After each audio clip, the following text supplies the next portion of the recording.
Hello and welcome to the Culture Swally, a podcast dedicated to Scottish news and pop culture. My name is Nicky, and I'm joined, as always, by the man who used to get a shriveled marble pouch with his little cola bottle when swimming at Aberdeen Beach. It's Greg. How are you today, buddy? I'm okay. I'm all right. I've got new glasses, so I can see you clearer than I can usually see you. Very nice. Yeah. Somebody nice. My daughter told me that my previous glasses made me look like an old man when I wore them. Apparently, whereas these ones apparently make me look a bit more young, a bit younger and more relevant. I guess. Yeah. They do, like a young Chris Evans. It's nice. Like a young Chris Evans. Yeah, I was kind of going a joke. Obviously. I was going for Buddy Holly. Oh yeah. Oh well, yeah. It could go Buddy Holly. Yeah. No, they're very nice. They suit you. Nice. Yeah. I mean, they're a whole measure stronger than my last ones. Okay. Yeah. So I've obviously got a bit of motion sickness in the future once my eyes get used to them. I get that. Even when I had my eye test, I felt rubbish. I don't know what it is. I get a bit motion sick. I've got stigmatisms in both eyes, one in each eye. So okay. So it makes it a bit trickier. Okay, that's what it is. But the thing is, I was thinking, because this wasn't why I went for these glasses, like to make myself look younger and more relevant, but it's because I was kind of worried that. Do you remember there used to be a programme on, I think it was on BBC 2 years ago, called Grumpy Old Men, and it had like John Peel and Clarkson, I think, was on it, and all these guys just moaning about sort of modern life. And I was a bit worried.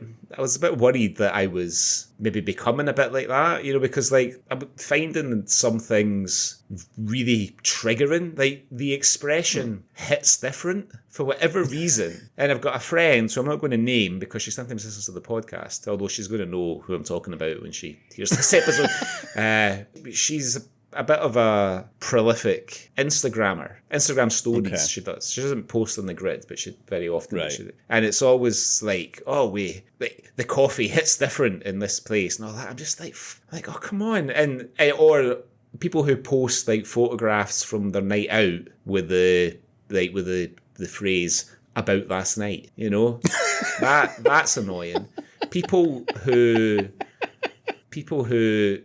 walk around looking at their phones. You know what I mean? I think phones in public, the only thing phones should be allowed for is receiving and making calls. You shouldn't be allowed to do anything else in public on a phone. How about navigating when you're on Google Maps? I probably have become too reliant on that, because then I'm like, I know where I'm going roughly, but I'll still double check. But if you're navigating, you're looking up and down, right? You're like this. Yeah. You're not just walking. You're trying to get your surroundings. You're not walking straight into me, coming in another direction. And no, that's a bugbear. Something else I've noticed recently is that a lot of guys will take their phone into the toilet, in the public toilets, to the urinal. So they'll stand at the urinal looking at their phone, having a piss. And I'm like, can you really not fucking leave your phone alone long enough for the minute and a half it takes to have a piss? But how do they manage that? Because I need to use both hands when I go to the urinal. Maybe they're not as well endowed as you, mate. Obviously, maybe all they need is a finger and thumb to hold their little cola bottles.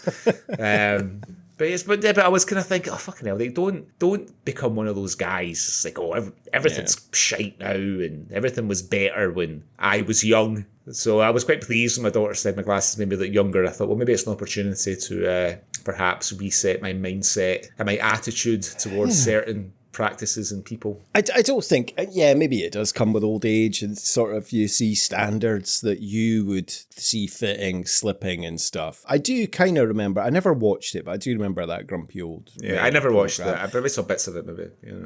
I seem to remember more, although I never watched that either. There was a Grumpy Old Woman, which had Linda Robson from Birds of a Feather and Jenny Eclair, which is where I thought you were going with those glasses. But sorry, just a joke.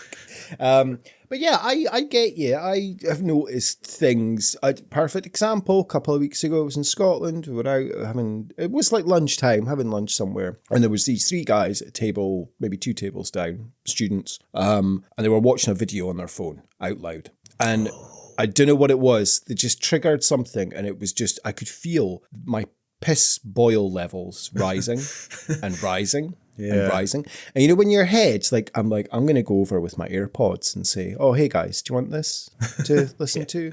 Or I'd love to go over, I think, was it an Elton John or something I heard this week? Someone, they've been talking about I'd love to go over and just stand and watch. And if they look at me, I was listening to it, so I thought I'd watch it as well. Yeah. And then I did say to my girlfriend, I was like, I'm going to go over, I'm going to take that phone and I'm going to shove it up their arse. And she said, that's a bit excessive, isn't it? And I'm like, that instantly was like, oh yeah, it is, isn't it? That's the norm nowadays. But it was annoying me so much. It's such a Scottish thing to go to the most severe response. see if you don't stop that minor irritation, I'm going to pull your fucking head off. You know what I mean? I'm going to kick your teeth in. Politely, guys, could you turn that down a bit? Just sorry, I'm trying to enjoy my lunch and it's really loud. All I can hear is whatever you're watching. Like, I really appreciate that. I'm so sorry, but thank you so much. Thank you, bye. No, the instant is I'm going to take that iPhone and I am going to pull their trousers and pants down. I'm going to shove this so far up without lube that Siri's going to be coming out their mouth. But I've no idea. So I hear you. I hear you on this, minor irritations as you get older. But that's just that standards. Sort of the thing about that sort of thing that you're describing that annoys me so much. It's not even it's not the noise of whatever they're watching, like intruding into my space or anything. It's the arrogance and the complete lack of consideration for anybody else. That's what I find really annoying. You know what I mean? Like whatever, the sound of the video is sort of secondary to their attitude. To their attitude, for me, I just find it astonishing that anybody would be so arrogant as to, because on the Ellis and John podcast they were talking about people who just listen to music like on the train, without headphones. I mean, what? Do you know what I mean? Why would anybody? Why would you do that? You know, we live in a society, people. We all need to get along and enjoy. But I know exactly what you mean. Boils my piss too. But there we are. They are the ramblings of two men in their mid to late 40s, folks. So if you like that, stick around. We're going to be talking about someone from 1985 later on. You're going to enjoy it. There will be lots of chat about Jimmy Tarbuck, Dennis Law, Richard and Judy, Michael Elphick. Trying to work out who people are. There's one guy, I have no idea who it is, and I'm hoping you know who it is because I'm desperate. Okay. So we'll do my best. Stumble through it together. I feel, I don't know how many minutes in we're into this podcast. It says 13 minutes, but I'll have cut out the preamble. Let's see, we're about 11 minutes in. Should warn you, listeners. Hello, welcome to the Culture Swally, by the way.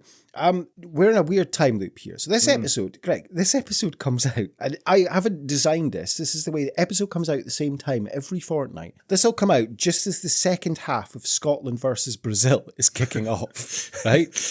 So the World Cup is our biggest, one of the biggest games in years, decades for Scotland. Listener, we are recording this on the morning of Scotland versus Haiti. Now, normally we do record the podcast about 10, 12 days ahead of its release, but it was kind of a conscious decision of, shit, do we speak about the first game? Do we not? Do we just pretend? So we're recording this before a ball has been kicked for Scotland, so we don't know. But on the next episode, you'll get our full reaction to the three group games. Exciting times. Maybe we should record a victory segment and a defeat segment, and then just edit in whichever one's appropriate after the result. It's not a bad idea, actually. Not a bad idea, yeah. If we could be arsed with the time and the effort that would involve. Did you see it win? Insert name here. Scored that absolute screamer from the touchline. But yes, there's no point saying all the best to the boys because they'll have played they'll be midway through their third game when this is released.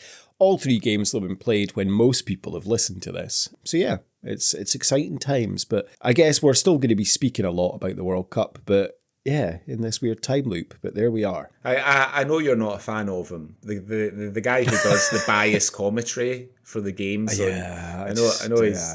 Yeah, and it depends. Sometimes I find he's right on the money, and he really makes me laugh. And other times it feels a wee bit forced. But he did say he was covering the 1974 World Cup, and he did say something that that really resonated, because he's like, 1974, the birth of the Tartan Army and and the beginning of Scotland's love affair with optimism. I thought, yeah, you're fucking bang on there. we do love to be optimistic. The amount, like, it's insane. It goes with levels, though. Like, the amount of posts I've seen over the last 2 days of, I'm watching Mexico versus South Africa. These boys are shite. We could win this World Cup. And I'm like, guys, no. There'll be a real fucking crashing down to earth when people are watching Scotland against Haiti later today, I fear. The optimism will drain a little bit, but it'll get right back up before the Morocco game. Yeah. And, well, optimism fueled by Tennants and Buckfast. The first terrace song I ever remember would have been for the 1986 World Cup. We're on the road with Ali's army. We're on the road to Mexico. We'll really shake them up when we win the World Cup. Just fucking...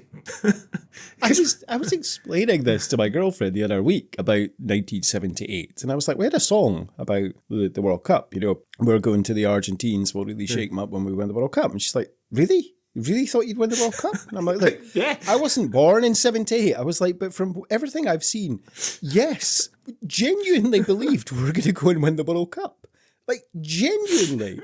And ever since then, we've kind of been firmly put in our place, and we're like, okay, no, I don't think we'll win it, but we'll maybe do well. But it creeps in occasionally. It really does. And I've noticed it at the moment against Haiti. It doesn't help that, the 2 warm-up games, we managed to score 8 goals. But yeah. And I know we're going to struggle against Haiti. I know, but it's the heat. It's the heat, though, because I remember Jackie Charlton during the 1994 World Cup when he was managing Ireland, and that was in America in the summer. And I think a game in Miami or something like that. I can't remember who they were playing. I think they were playing. Maybe they were playing. I think they were playing a South American team. I don't know if it was Mexico, maybe Colombia, maybe something like that. Maybe. And he was kicking off because there wasn't enough water there for the players. You know what I mean? And he's like, like the South American guys train in this kind of climate. It's just like players are from Ireland. We don't get weather like this in Ireland. He says it's impossible. The guy really struggling. Because I was watching the Mexico-South Africa game, they were speaking about that.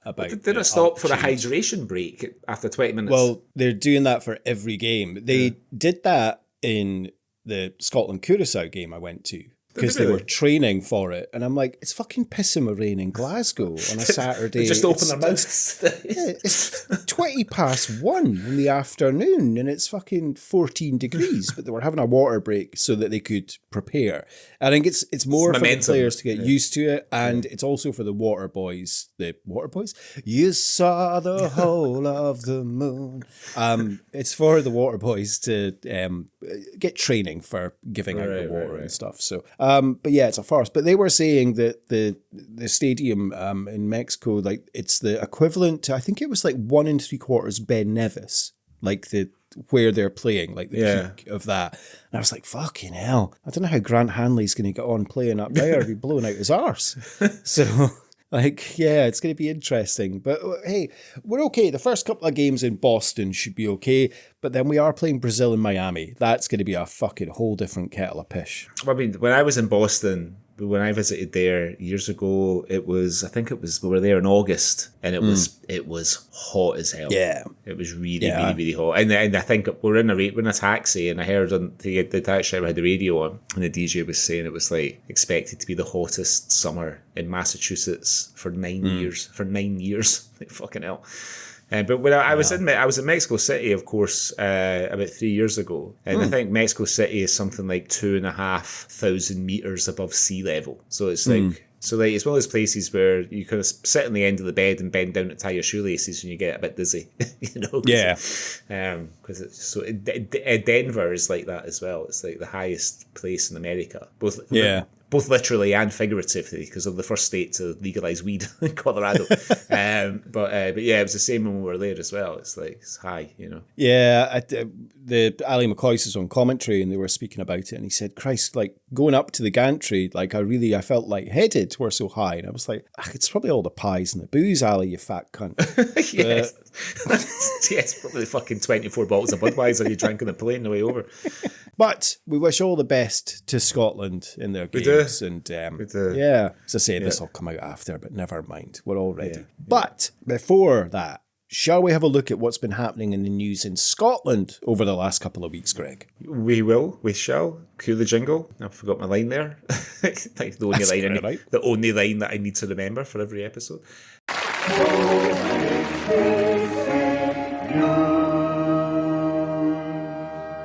Hello, this is the Outer Hebrides Broadcasting Corporation, and here is what's been going on in the news. What have you seen in the news over the last couple of weeks, Greg? Well, it's the news, or the kind of news that we like to speak about on the podcast, has been very aligned with the World Cup and Scotland's presence there after all these years. So my first story is a kind of World Cup adjacent story. It's from Glasgow Live. Nando's, for people outside, well, I think Nando's is pretty well known. Basically, it's a chicken restaurant. Yeah. So, yeah. Nando's drops limited edition menu for Scottish fans, inspired by Andy Robertson's go-to order. So fans can enjoy the Robbo, a burger inspired by Andy Robertson's go-to Nando's order, which is a butterfly chicken breast with cheddar cheese, Perry House sauce, served in a garlic bread bun. I can feel my heart heating up just describing that. And the true Scotsman he is, Andy, he also puts a handful of chips in it as well. So Nando's is marking Scotland's return to the biggest football tournament in the world this summer with the launch of new menu items available exclusively in its Scottish restaurants. From Thursday, June the 11th, fans can enjoy the Robbo, a burger inspired by Andy Robertson's go-to Nando's order. It's, like as I've said, a butterfly chicken breast with cheddar cheese, Perry House sauce, served in garlic bread bun, and he adds Perry salted chips as a side order and sticks them into the bun for the ultimate roll. It's just how Andy likes it. And for people with a sweet tooth, they've added an Iron Brew float, Scotland's other national drink, as they like to call it, topped with vanilla gelato, although they've spelt gelato with a D instead of a T, which is bad editing there. They added that fans should keep an eye out for a little extra treat. They can order a bottomless soft swirl. I don't know what that is. No idea what that is. And they're not telling me. Is that a Portuguese Mr. Whippy? Possibly.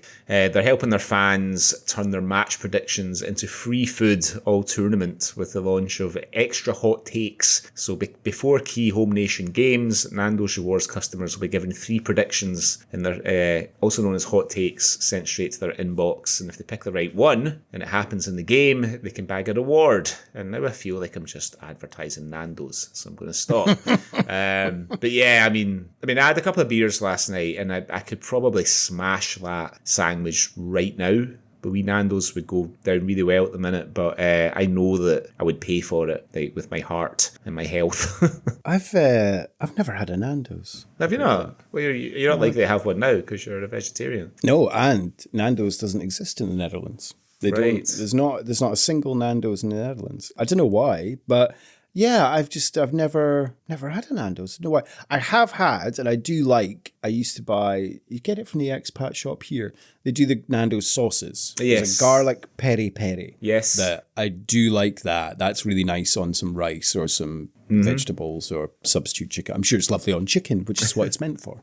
So McTominay's order at Nando's sounds like a good order. You'd be happy with that. I mean, Andy Robertson. Sorry, Andy Robertson. I don't know. I don't know about you, but I didn't have a lot to drink last night. But I had enough to drink to feel like I had a drink, like to be feeling this morning like I had a drink yesterday. And I always crave like that kind of thing. If like a curry, like something spicy, or like fried chicken, or because like I don't generally eat that sort of thing as a matter of course. And I don't drink like soda really at all, but I do always feel like a really cold Coca-Cola or a cold Iron Brew if I've had a couple of drinks the night before and some food that's not good for me. I think I've said before on the pod, I did go through a small phase of it. It hit me one night. I bought a kebab and I went home and I ate half the kebab and I fell asleep pissed. And I woke up the next morning starving and all I saw was this half-eaten kebab. And I didn't have any food in the house and I thought, fuck it, I'm eating that. And it was like it had been delivered from heaven itself. Yeah. So I then went through a small phase of buying 2 kebabs after a night out. And I'd go home, I'd eat one, and I would eat the next one for my breakfast the next morning. Yeah. And it was fucking wonderful. And I think I only stopped that because maybe I had a lady friend, and when you wake up in the morning, the room stinks of kebab meat and garlic sauce. Yeah. It's maybe not the nicest thing. So I did have to put an end to that. And let's face it, buying 2 kebabs is a bit It's a bit excessive on a night out. So yeah, I did put a stop to that. But yeah, I did go through a phase of doing that. It was fucking wonderful. Like I know a friend of mine, a girl called Mary, like her and I, when we lived in Glasgow for a few years, we were really, really good mates. And we had a bit of a impromptu day in the pub one day. It was like a weekday. She worked at Frankie and Benny's. I think I was off, but they asked me to go in and cover for a lunch because someone had phoned in sick or something. So I went in and helped out for a couple of hours over lunchtime. She was finishing, so she said that we agreed to go up to Shawlands after work and have a drink. And of course, we get there for 2:30, fucking 9 o'clock, were they still there, like steaming. And her boyfriend came to pick her up to take, and she was like, "Oh, give Greg a lift home and let's stop at the kebab shop." So we stopped at the kebab shop. I bought a kebab, and I remember getting in and thinking, too tired to eat this, so I stuck it under my bed. And Mary, she'd always phone me after we'd had a night out to sort of commiserate and talk about the night out and commiserate and her hangover and stuff. And she was like, I'd completely forgotten about this kebab. She rang me in the morning. She said, "How are you feeling?" I was like, "Oh, yeah, pretty rough." She's like, "Yeah, me as well." She said, I'm so glad that we got kebabs because I hadn't eaten anything and I felt a lot worse today. And I was like, did you buy a kebab? She was like, you bought one as well. And I was like, oh, that's right, it's under my bed. I reached out, she was howling with laughter. She said, why'd you stick it under your bed? I was like, I've no idea. A little treasure to find later on. Yeah. I was like, smell, she reminded me because it might have sat there for a while before. I'd be like, what's that fucking smell in here? Rotting lamb kebab under my bed. Anyway, if you want to try Andy Robertson's, I mean, it's only in Scotland, so if you have a local Nando's and you live in, I don't know, Canada, they're probably not going to be serving Robbo's favourite. But you can probably put it together yourself because I think it's all sort of core menu items anyway. So that's my first story. What's your first story of this episode? My first story actually relates to what we were discussing on the last episode, Greg. So in the last episode, we covered the 1991 Rab C. Nesbitt episode Fitba, in which Rab, Jamesy, Bernie and Stanley Baxter go to the World Cup in Italia 90. And it also features Jonathan Watson. There was an article in the Scottish Sun this week, and the headline is Kicking Off. Jonathan Watson reveals how Scotland's embarrassing defeat to Costa Rica got him the SFA job. So we should have probably covered this last episode, but the news didn't come out. I didn't know this, so we're doing it on this. So Scotland will kick off their first World Cup game against Haiti for the first time since we played the curtain raiser in France 98. That was, about 10 days ago if you're listening now. But thousands of Tartan Army foot soldiers will head to the US as Steve Clark's men played our Group C matches in Boston and Miami. But Jonathan Watson has recalled how he went to Italia 90 as a fan, but bizarrely ended up acting as an SFA official after Scotland's disastrous opening game loss to Costa Rica. The comedy actor, who shot to fame for his impressions on the satirical show Only an Excuse, had travelled to Genoa to watch Andy Roxburgh's men take on the Central American footballing minnows. At the same time, the cast and crew of Rab C. Nesbitt was filming a World Cup special, with Roxburgh due to play himself in the BBC sitcom.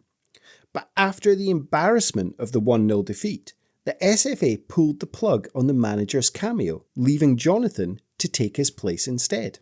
He recalls, after the disappointment of Costa Rica, about 6:30 in the morning, there's a bang on my door. Johnny, are you up? We need somebody to play an SFA official. There had been an agreement with the SFA that Andy Roxburgh and Ali McCoist would make cameos with Gregor Fisher in the show. But because of the shame of being beaten by Costa Rica, the bosses pulled the plug on it. So I had to quickly play an SFA official. So I got a job out of it, and it was great fun because I knew all the Rab C guys, and I'd played more guest characters in the show than anyone else. I very much believe that. However, there was another surprise in store for Jonathan, who began doing impressions of Scotland great Dennis Law on Radio Scotland in the 80s. He explained, Chick Young asked me if I could do a piece with him for reporting Scotland. So I turned up for the interview, and I was aware of a large number of people behind the camera grinning like Cheshire cats, Doogie Donnelly in particular. I'm doing my bit to the camera when Dennis comes up behind me, whacks me on the head and said, "Are you the one taking the mickey out of me?" Bang, bang, bang again. Italian 90 was just one special memory of Jonathan's lifelong love affair with the beautiful game that began with Scotland's 1-1 friendly draw with Brazil at Hampden in June 1966, just weeks before the World Cup kicked off in England. That's fine, it doesn't mention anything else. Anyway, he said, I was 9 years old, I went to Hampden, and I remember asking my dad, "Who's that kicking Pele?" It turned out it was Billy Bremner, booting lumps out of him. Doesn't surprise me either. So that was the game that whetted my appetite. Then it's just a list of Jonathan saying that he'd followed Scotland and all the games he'd went to. But I thought that was a lovely little kind of happenstance moment that, that Jonathan Watson ended up in the show. It was meant to be Roxburgh and McCoist that That's crazy. Rab should have been shouting at, but after the 1-0 defeat, I guess they were like, we can't be seen having fun. Amazing the way these things turn out. Ali McCoist had to wait another 10 years for his acting debut. Yeah, shot at glory, didn't they? And it was worth the wait, Greg. It was worth the wait. But I think that, it was nice to see that happen. And good to hear that Billy Bremner was kind of responsible for lighting a fire in Jonathan Watson by kicking lumps out of Pele. It's kind of, that's what you were explaining earlier. I think that was off air. You were speaking about the way players played, like Nobby Styles and stuff. And, Bremner was no different. He wouldn't last 2 seconds in a football match today. He'd be sent off straight away. Yeah, for sure. I mean, there's the footage of Liverpool and Leeds playing Charity Shield match. I think it's like in the kind of mid-70s. And Bremner fucking decks Kevin Keegan. When I say Dex, I mean he fucking point. After Keegan's been fouled, and not even by Bremner, and whoever fouled him was getting booked, but Keegan's raging, and he starts like jostling and stuff, and Bremner comes up and just fucking hooks him, and they both ended up getting sent off, and it was in the first the first 7 minutes of the game or something. Because Leeds had a reputation back then for being like a rough team to play and really physical and quite dirty. And like Stephen Graham plays Billy Bremner in The Damned United, the film about Brian Clough's 40 days in charge of Leeds United. Proper. It's just a little ginger thug. Really. God bless him. Brilliant. But I just wanted to get that story in to show a little bit of a peek behind the curtain, and hopefully any media appearances that the team have booked for Sunday or Monday will go ahead, because we'll be all happy after a glorious win in our opening game. We're definitely due. The thing is, like at this stage, I'd be quite happy if we just qualified for the first time into the out the groups. I'd be delighted, if we get like Mexico in the next round and get spanked 3-0 or 4-0 or something in Mexico. No shame. That's it. I mean, I genuinely believe that if we qualify for the next stage, then that's it. It's party, and then we'll end up fucking up the next game because we've been partying so much. But that's all I want. I'd be delighted with that. If we went further, no, not even thinking about that. It could be though. Was it the Euros in 2016 where Wales had a really good tournament? It might be in the first time that they get out the group stages, and they got to like the semi-finals or something, and they for a moment there was a kind of fucking hell. Are Wales going to win the Euros? And I wonder if Scotland get out of the groups, I wouldn't be surprised if they got a couple of decent results. I'm not saying that after in the next rounds, I'm not saying that we would get to the semi-finals or anything, or even the quarter. But I wouldn't be, just wouldn't surprise me if just like the kind of the buoyancy of qualifying out of the group stages for the first time ever just sort of carries them through a little bit in terms of determination and belief that actually we've got a good team here. And I am not counting any chickens. I'm just saying that I can imagine that scenario, Just a reminder for listeners, this episode has been recorded before Scotland have even kicked a ball at the World Cup. Yeah, exactly. It's that with love affair with optimism again. I can't wait. When I send this to you for checking, we've probably played 2 games and then it'll be, can you edit that out? I can't believe I said that. Fuck's sake. Okay. Anyway, we wish Scotland all the best, obviously, and yeah, wonderful. Let's see how that goes. But yeah, that's the story of Jonathan Watson at the World Cup in Italia 90. What else have you seen this week, buddy? So I've got another Glasgow Live story, and it's a sort of theoretical origin of the world famous Glasgow Kiss. So for anybody who doesn't know what I'm talking about when I say a Glasgow Kiss, it's basically an affectionate way of describing somebody headbutting you. I'll just start here. So John Barrowman redefined it during the opening ceremony of the Commonwealth Games in 2014. Tried to, at least, before we found out all about this sort of skullduggery he was getting up to in the set of the Wide the Weight Club in Touchwood and all that sort of. Touchwood. It wasn't only Touchwood. It wasn't just wood he was touching. Maybe that was the problem. The artist Ashley Rawson painted it, and Zinedine Zidane directed one at Marco Materazzi's chest at the 2006 World Cup final in Berlin. The Glasgow Kiss, a euphemism for a headbutt or a stookie or a dose of the malky, has long illustrated the no-nonsense attitude of Glaswegians to outsiders, which is not true at all. But what are the origins of the sharp movement of a head to strike the nose that has become even a fully fledged official wrestling move thanks to Drew McIntyre? It's so commonplace that Time magazine used it back in 2009 in an article about Scotland being a nation of drinkers. And even a certain blonde-haired, Etonian-educated politician made reference to it.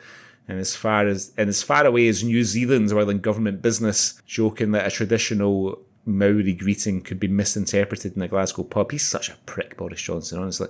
Some might consider that it was a term popularised across the nation thanks to a certain string vest wearing Glaswegian street philosopher called Rab C. Nesbitt. Rab, as well as Mary Doll, were both partial to using their napper as a weapon to see people off who were giving them jip, whether it's Robert the Robot, the famous busker from Glasgow that I remember being absolutely terrified of as a kid, or a rooking Glenn Parkey played by Dorothy Paul, who ended up in a pond after coming face to face with Mary Doll's character, Lindsay Smith's character in the first series of Rab C. Nesbitt. In fact, Gregor Fisher goes as far to say that one of the good things about playing Rab C. Nesbitt was that some people were too shy to approach him in case he stuck a nut in them. It may well be that the term started becoming used more and more around that time, not just via Rab C, but by virtue of the fact that the BBC had another show on TV not long after, which was also set in Glasgow, believe it or not, called Glasgow Kiss. And rather than having anything to do with gangs or square goes, the July 2000 show was a love drama centred around the relationship between a sports reporter and a businesswoman, featuring none other than second lead in Your Da Sells Avon, Ian Glenn.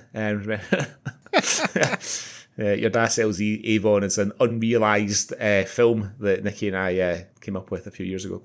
Prior to that, the first time the term was used in the media seems to date back to around 1982, when an English newspaper referred to some peculiar Glaswegian ways of welcoming people, referencing that a sharp whack on the nose with the forehead, aka also known as the Glasgow Kiss.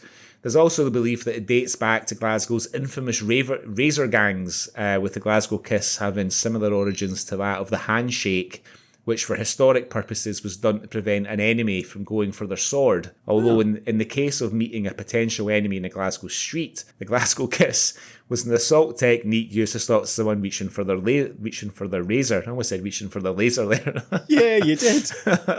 That being the case, the true origins seem to date much further back in time to the First World War. In his 2013 book, Glasgow, the Real Mean City, True Crime and Punishment in the Second City of the Empire, author and grifter Malcolm Archibald notes how a particular Glasgow regiment sharpened the rim of their steel helmets and used it as a weapon in hand-to-hand combat. What he labels a trench warfare Glasgow Kiss was used on German soldiers on the front line by the 18th Highland Light Infantry, a battalion that gained such a fierce reputation they were nicknamed the Devil Dwarfs by people in the city, made up of small but muscular and aggressive factory and shipyard workers from in and around Glasgow. They were a bantam battalion in that they consisted of men 5'3" who were originally told they were too small to fight in World War One, only to be called into service, presumably when a few 100,000 men had been machine gunned to death and they'd run out of bodies. Yeah.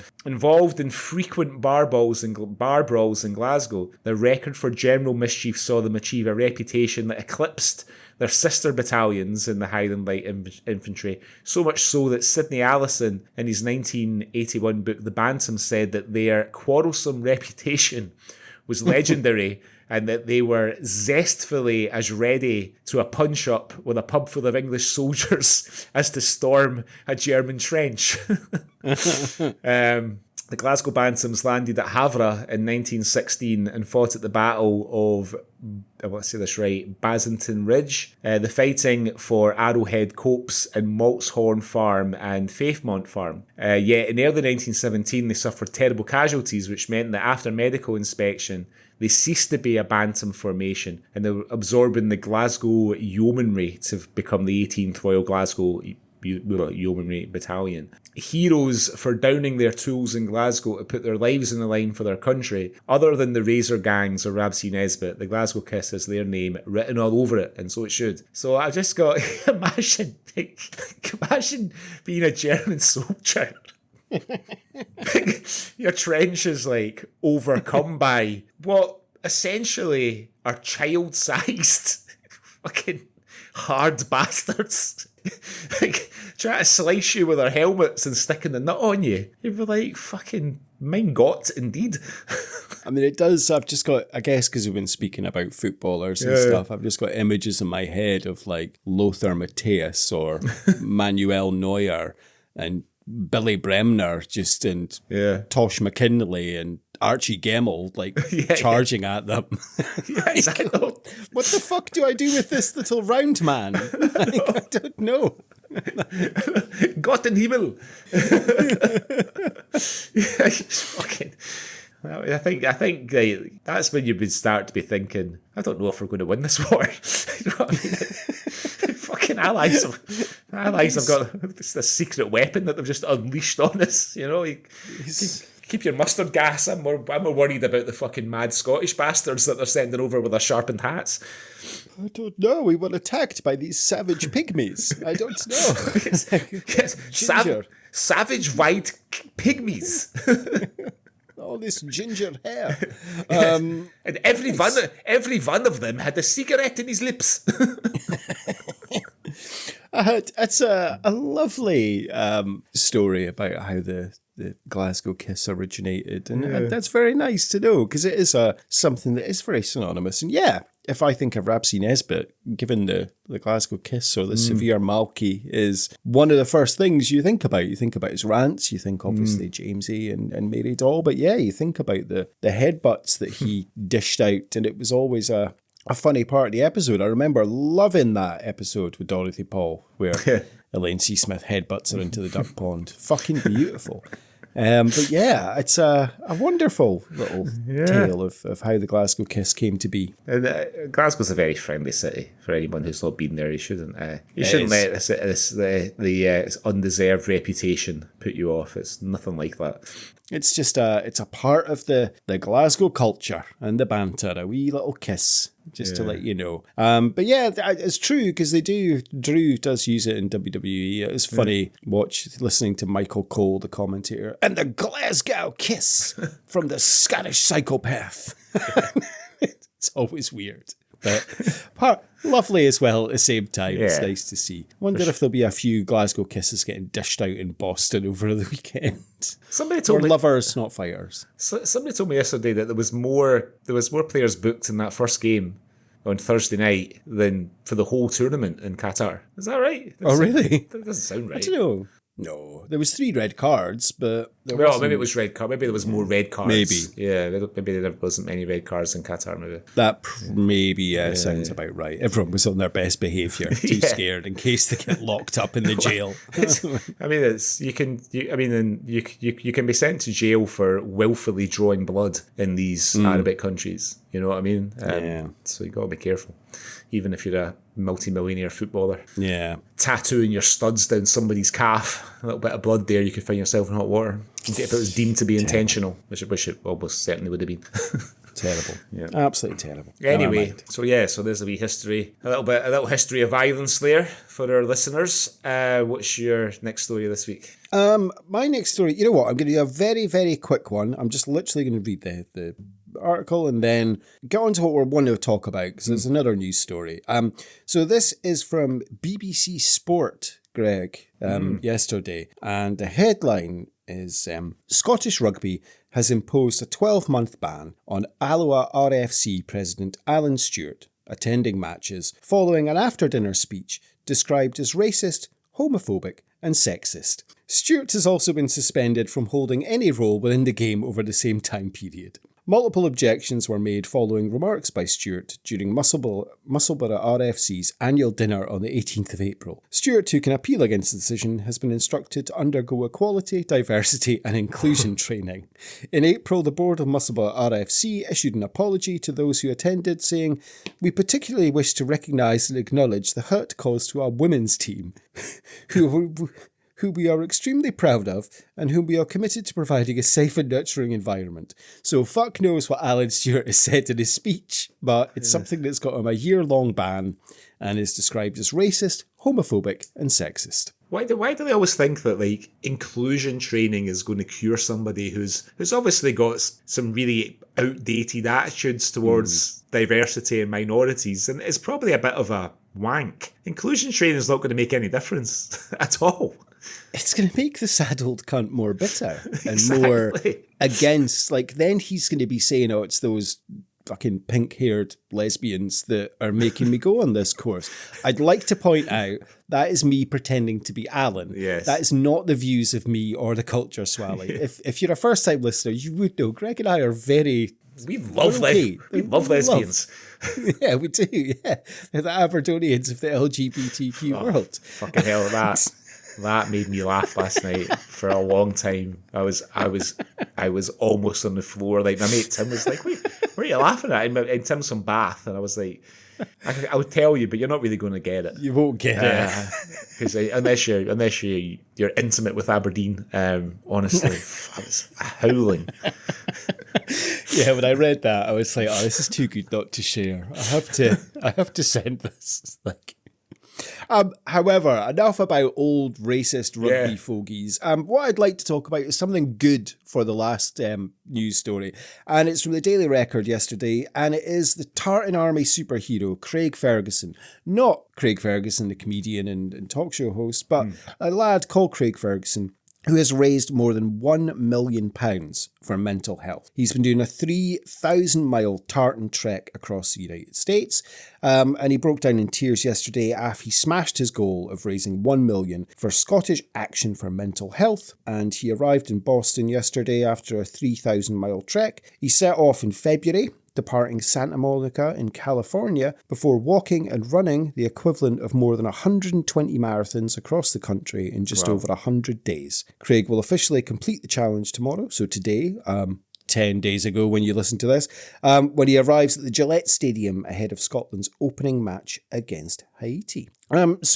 Craig's travelled through California, Nevada, Utah, Colorado, Kansas, Missouri, Illinois, Indiana, Ohio, Maryland, Pennsylvania, and New York.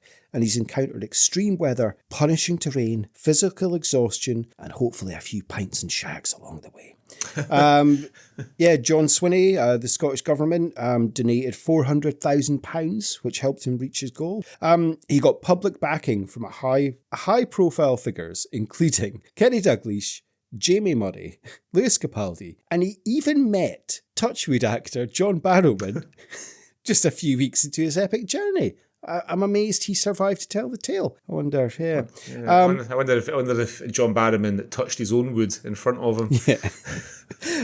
But I just wanted to give a shout out to Craig Ferguson. Yeah, this is amazing. Incredible. I'd love to do something like that. Like I really want to do the West Highland Way. Which is it's Mulgai to Fort William. Then you walk through Glencoe and everything. I think it's like 150 kilometres. You can do it. You don't have to. You do it as long or as little time as you want. You sort of camp along the way and stuff. I think I might look into doing it next summer if I can find someone to do it with.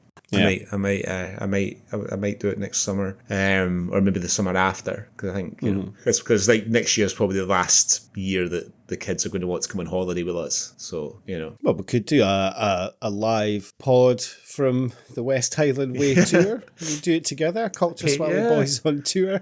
Patreon special Patreon episode and get a few quid out of it. Do you like to fund our West Highland Way trip? But that would be amazing. Like even like walking across. I've always liked the idea. Not so much recently, but when I was younger, I've always liked the idea of kind of driving across America, the whole kind of Route 66 thing, Not so much at the minute. I think maybe when there's a change in the administration, I'm not even sure I'd get in. I was trying to think, have I ever said anything negative publicly on my Facebook about Donald Trump? I mean, I might have done years ago. You might have done. You probably did. Yeah. I mean, you're really fucked if Farage gets into power in the UK. But in terms of the US, I think you're all right. Yeah.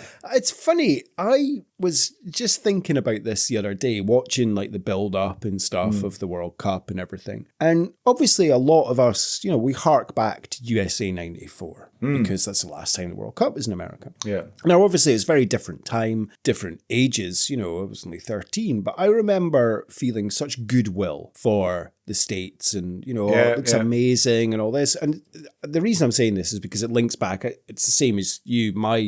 I harbored dreams when I was younger of driving across America. Yeah. And it's funny how 32 years later that has changed in terms of everyone seems to be like, fucking Yanks, like, America, like, oh, God. And I don't know what it is, just times have changed so much. And I guess it does feel like you're reading stuff. I've just read an article just now about the World Cup. America beat Paraguay 4-1 last night. Yeah. But as this article says, nobody cares because, and it's the thing, like tonight, Scotland are playing Haiti.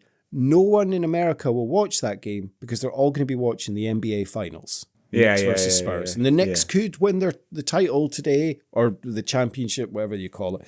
But everyone's going to be watching that in America. And that'll be the headlines tomorrow if the Knicks win. Great. Rightly so, the first time in like 30 years or something. But yeah, to say like nobody cares about the World Cup and seeing like the half-empty stadiums is really upsetting. I saw somebody getting upset because the seats nearest the touchline in one of the stadiums had tables and you could have you get food served to you there. And somebody was like, fucking that isn't how you're supposed to enjoy football. Like, all right. But then I suppose it's difficult to find any goodwill towards America, when the winner of the FIFA's Peace Prize launched attacks, like fired rockets at Iran the night before the tournament kicked off. You know what I mean?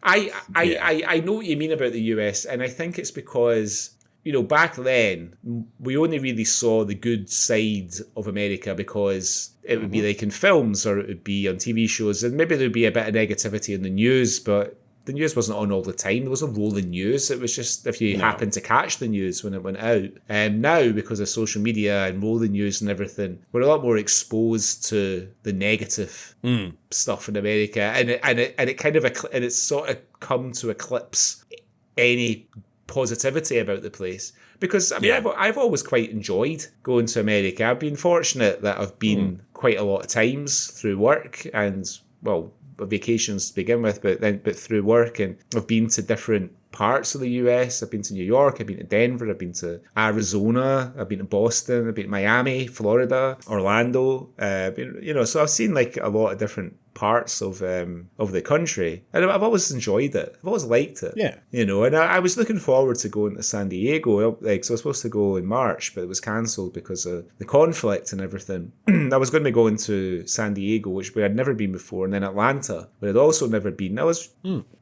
looking forward to going, but yeah, I think it doesn't. Their leadership is, he has damaged America's reputation, I think, personally, just with the things he says and the things he does. Yeah. But, the good times, like the bad, are always passing away. Or bad times, like the good, I should say, are always passing away. So hopefully we've only another couple of years left of him, and then we can get what America needs is getting it needs a shagger back in the White House. You need someone like Clinton back in there who's, good-looking guy, charming, bit of a jack of the lad, doesn't want to get involved in conflicts and wars and stuff, just wants to, or Obama even. He always came across, Obama always seems like a thoroughly decent chap. Yeah, he does. Yeah. But we shall see what happens there. But we'll see, the Tartan Army are there. Hopefully they'll get on well. And good on Craig Ferguson for his walk. Really appreciate that's amazing. Yeah, absolutely amazing. Absolutely incredible. So we're continuing to do good things whilst we're there. Yeah. Have you seen anything else this week, buddy? Well, I'm not going to read it. I'm just going to let you know that a businessman is selling Scotland Football Club merchandise inspired by John McGinn's arse. So the coasters and pictures and mugs and things that have a close-up of John McGinn's arse in his Scotland shorts. And That's fair enough. It says John McGinn's bum cheeks are made in Scotland from girders. So there you go. He does have a very famous arse, does John McGinn. He uses it very well, and hopefully he'll get to use it in action tonight, tomorrow. He uses it very well for sitting down. And I know, McGinn's quite famous for his arse. He uses it when he's playing matches, because he's quite a big bum, and he does use it for knocking players out and stuff. It's it's quite a sight to see John McGinn's arse. It's wonderful. Fucking love John McGinn. Great player. I wonder if John McGinn's arse is going to get us out of the group stages. I'd be delighted. I'll take anything. We've qualified out the group stages and we owe it all to John McGinn's arse. I think we should get a mural at Hampden of John McGinn's arse just there, right next to McTominay. Yeah. Wonderful. Right. Okay. Well, before we go on to what we're going to be talking about today, let's have a little word from our sponsors. You know how the British are terribly reticent, hate boasting? Well, that's rubbish. When you buy a new Metro or Maestro Clubman, shove it down people's throats. Look, I've got a new Clubman, and you haven't they? And I've got a free sunroof, and I've got a free stereo, and I've got a free wee badge. Pity it's not a big badge, really. But the best bit, and this will really get in their wick, when you park outside the house, leave the price ticket still on it.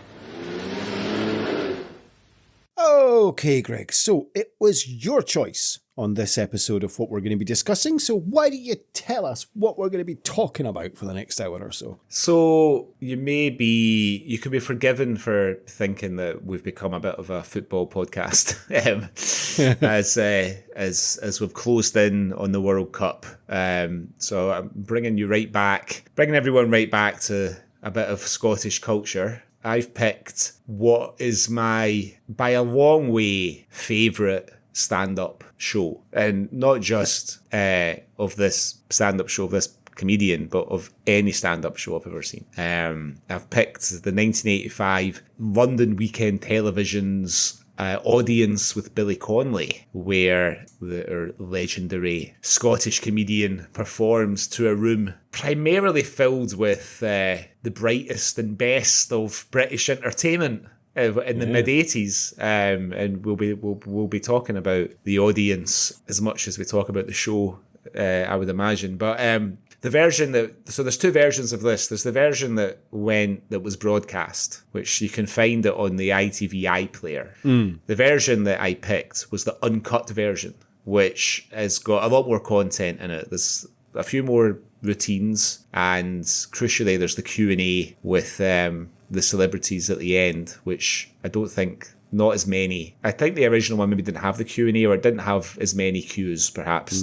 But I think just a masterclass in stand-up comedy. Had you seen I know you have seen this before, but had you seen the uncut version of it before? I don't know if I have, and I didn't have enough time to go back and watch the original. That was one thing I wanted to do, to see what was missing, what was different. I did watch a little bit of the original, and it's a lot more polished, and the colours are more vibrant, and it's a lot slicker, but not as much swearing either. Yeah, there's hardly any swearing, which is impressive because Billy swears a lot in this. Yeah.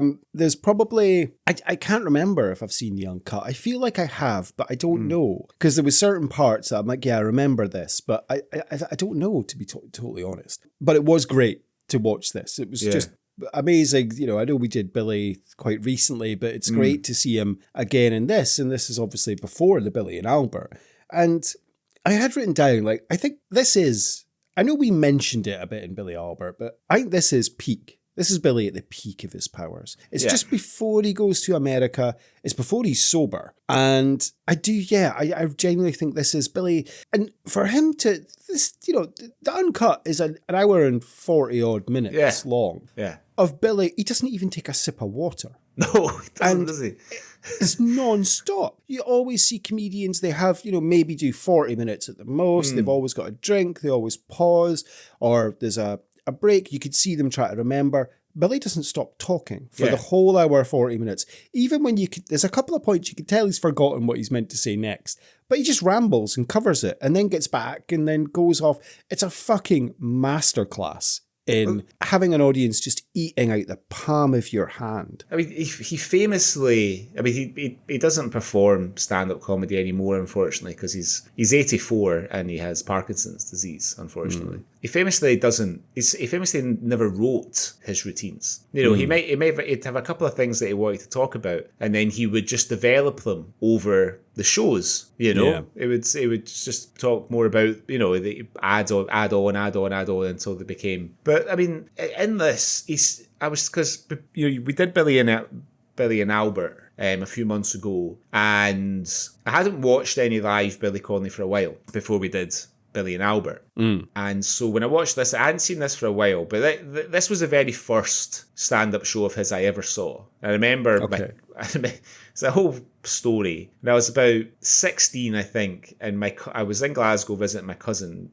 I was staying at my granny, and my cousin said, "Do you want to come out tonight to see Bjorn Again?" Because my cousin's a couple of years older than me. I can't remember where Bjorn Again were playing, the ABBA tribute band for people who don't know them. And I was like, and I was really looking forward to going out with my cousin. I was all ready to go out, and then he came round at the last minute and he said, "Oh, I couldn't get you a ticket." So gutted. But he had this on video. He said, "Here, I brought you this to watch." And I was like, right, okay. So I watched it with my granny, and the two of us were just absolutely howling with laughter, like crying with laughter. And I'd never seen, I knew who Billy Connolly was, obviously, but I'd never seen, for whatever reason, we never had like any of his albums in the house or any of his shows at home. You know what I mean? It just wasn't the sort of thing my mum and my stepdad would have bought to have in the house. But fucking hell, honestly, I just and I've probably seen this one the most of all his shows. And even watching it again for this, I mean, I'm at the point where I can almost quote big long bits of it because I've seen it so often, and it still really, really, really makes me laugh. You know what I mean?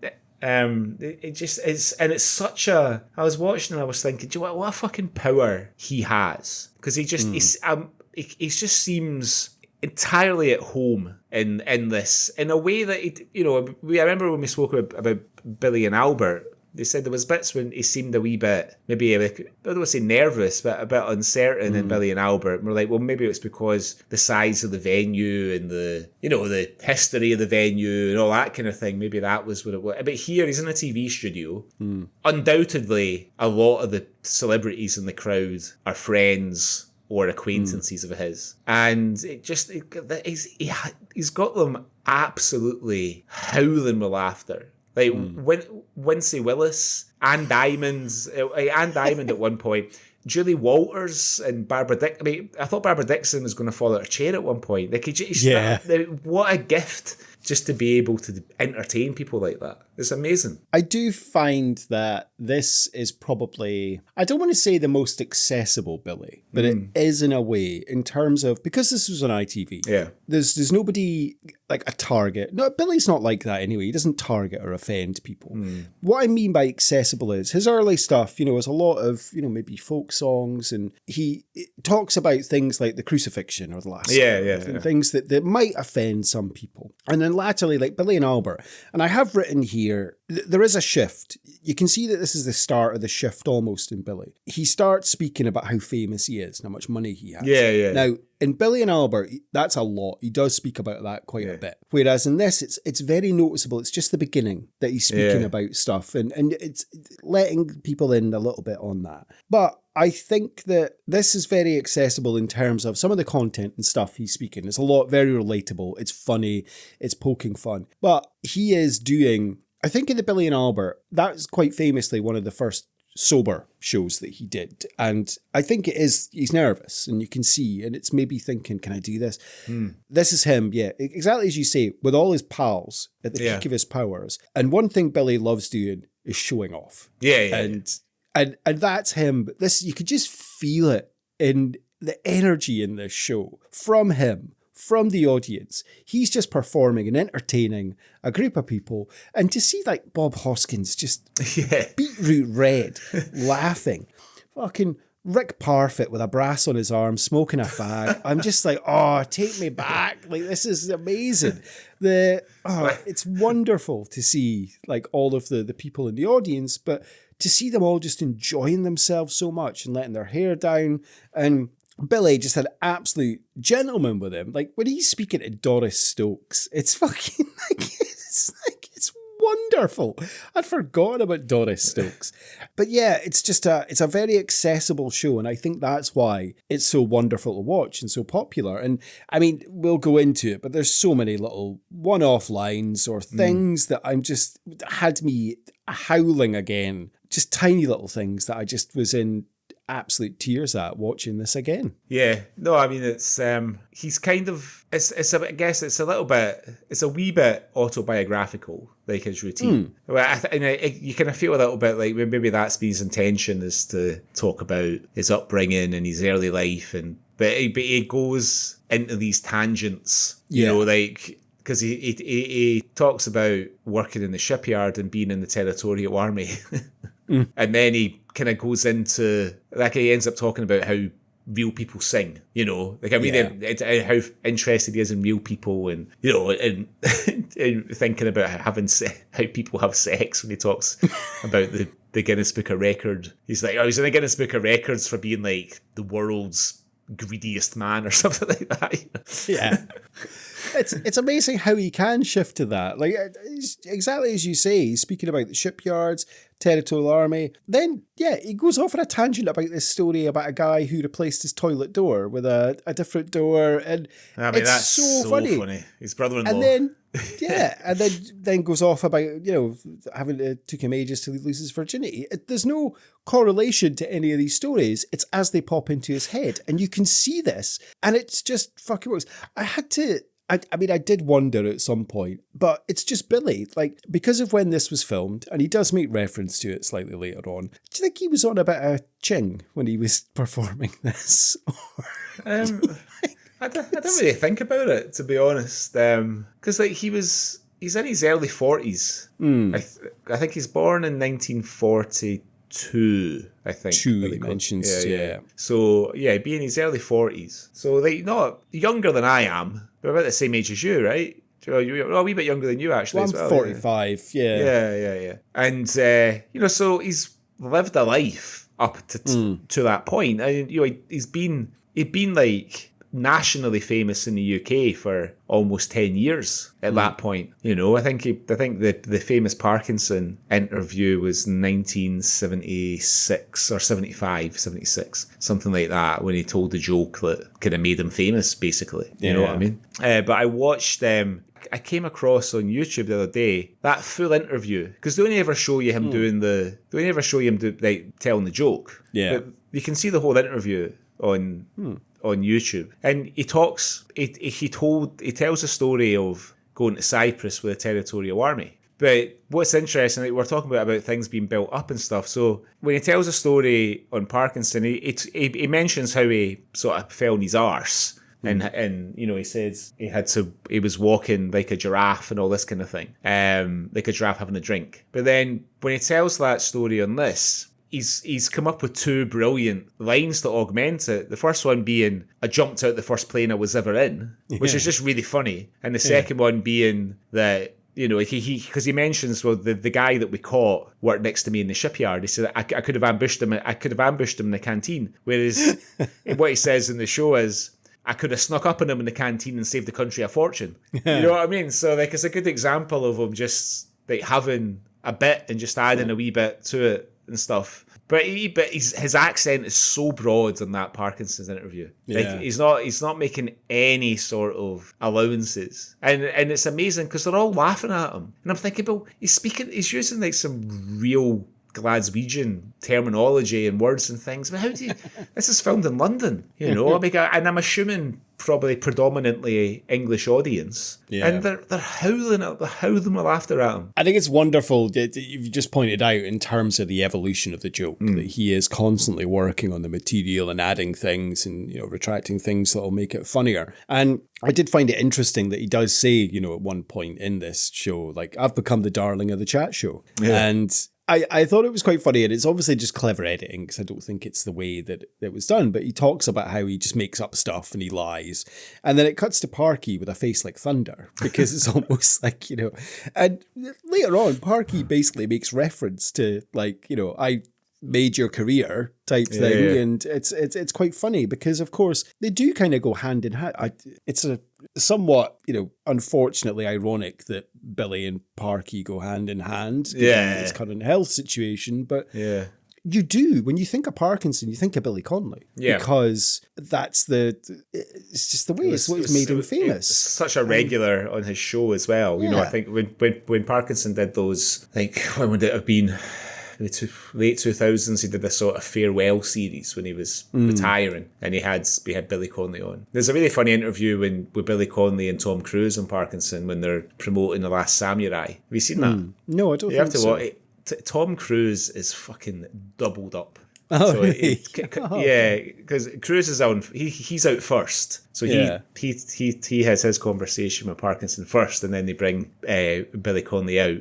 And Cruise is he is absolutely helpless with laughter at points. Aww. Yeah. He just, and again, he just has that. And Cruise said it as well. He said, he said on the set, he said, you don't understand. He said, the crew, they all love him. He's just got this ability. He has them all laughing, and, he's a nice guy and makes everybody laugh. He said, he said, ever since over the last few movies that I've done, I seem to be getting killed in a manner of different ways. He said, I think I'm the only person to die in a Muppet film. I think that's what makes him, because he is such a likable character, obviously, because he's Billy, but he's such this big imposing presence as well, which makes the physical comedy that he does so much funnier. In this, he does quite a few physical bits, and that's what you associate with Billy as well. Telling a story, but acting it out and just making everyone laugh. And, a few points in this, he falls over and he's really acting out the things he's explaining. And it's wonderful to see. And just part of what makes Billy in terms of the way he's acting these things out. It's wonderful, including, though, his wonderful turn of phrase and being able to swear and just gets straight into it. And the line, of course, if, he hasn't found the English equivalent for fuck off, it isn't go away. And it's the line where he says, fuck off, he hinted. I'm like, oh. You see, I've never found the English equivalent for fuck off. And it isn't go away. Because go away kind of dissipates, doesn't it? It goes, go away. Go away, shoo. Shoo. Go away, go away. There's no conscience, like, fuck off.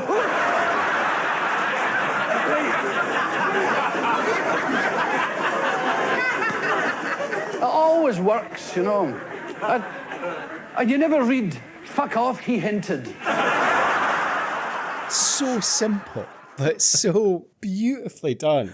So funny. Just wonderful. And then, of course, he mentions about, as you mentioned previously, the 74 World Cup. And he says about, Scotland always qualify. It's a sad state, Billy, after this. Scotland always qualify. You've just got to think of the year. Unfortunately, not anymore. But we do. We have qualified. That's the main thing. But yeah, just such a wonderful show. I mean, where do you want to talk about the show, or are we just going to go straight into the audience, or get that out of the way?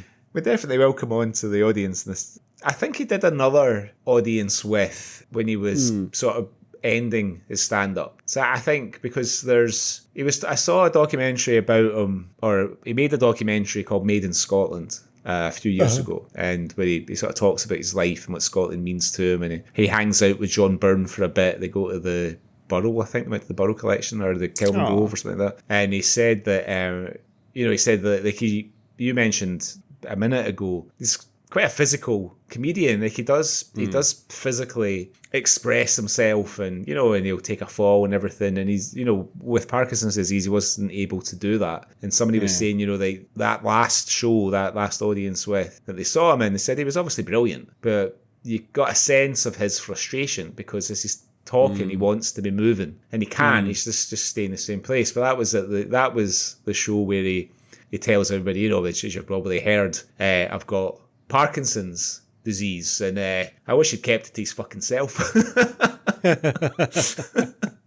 But yeah, I mean, the routines, the kind of 3 or 4 bits in this that are just, I think, just masterclasses are, and not in any order. The is talking about the weather. You don't have to show me what a cloud looks like. You can tell me. I'll understand.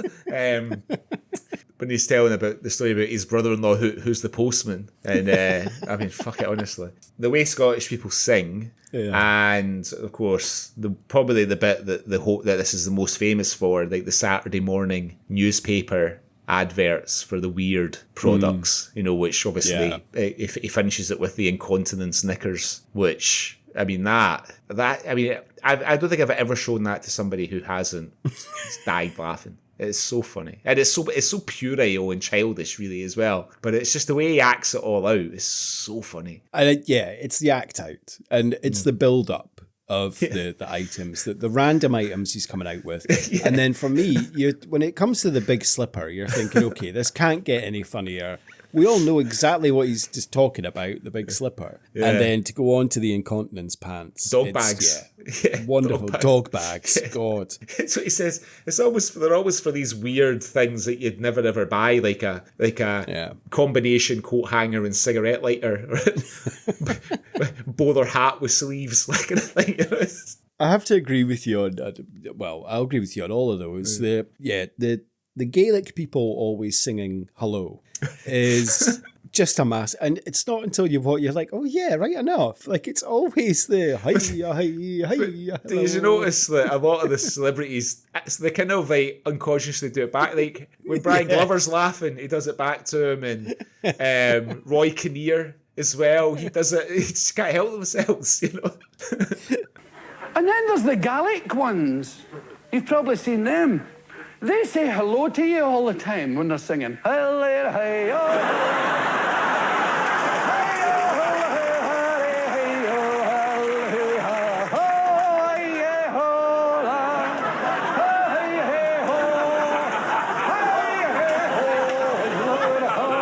This is a song they do know when they're mashing up the Harris tweed to send it off and they say, why are you wearing a Brine Island shirt?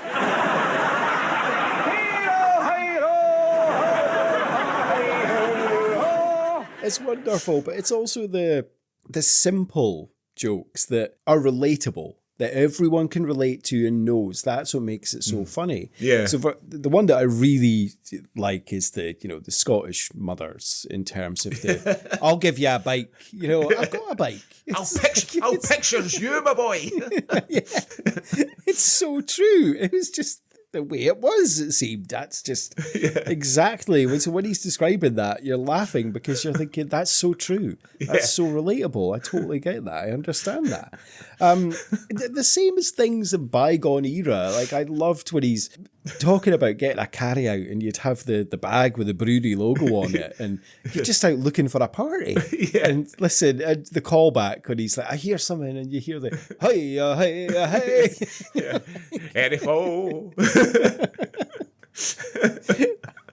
Absolutely brilliant. Just things that you just can relate to, but you just find so funny. And that's, the masterclass. It's when he gets to the door and he says, "Oh, we met."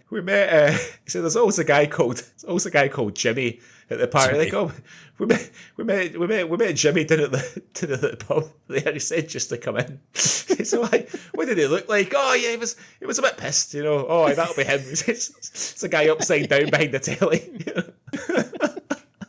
You ever done that? Turned up at a party that you haven't been invited to and just blagged your way in? No, I've usually been with somebody that's invited. No, I can't say. I don't think I'd ever have had the confidence to do that. Just go to a party that I wasn't invited to. No, me neither. I don't think I have. I've been at parties where people... I remember being at one and this guy... I knew the guy. And I'm like, what are you doing here? And he's like, I've no idea. I was just passing and I came in. And I'm like, fucking hell.